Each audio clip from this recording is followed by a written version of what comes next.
Sa kangkungan, ito po yung kangkungan ko. Ito po ang kangkungan ko. Yan. Nasukat ko pa na yan ay nag-average ang height niya na mga 16 inches.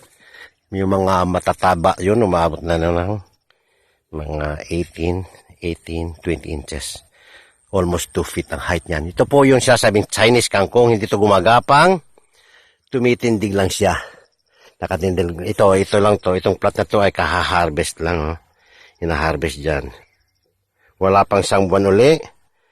Isang buwan uli ay ganito na rin yan kalaki. Ito ay na-harvest namin last week. Yung nakikita nyo, nag-i-start ng tumubo yung kanilang mga maliliit na mga branches. Sorry po sa mga rurunong magkuhan. Sa mga nag-aral sa buka. Hindi ko alam ang right terminology po no yun. Okay, ito yun. Yes. Actually, dapat pupunuin ko to ng kangkong itong area to hanggang doon. Hanggang doon. Pero, hindi dumarating yung seeds.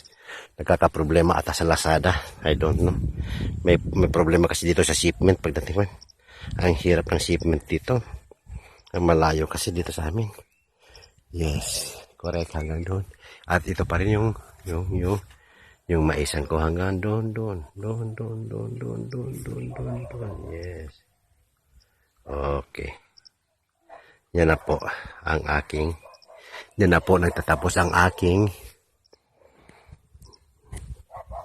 narration.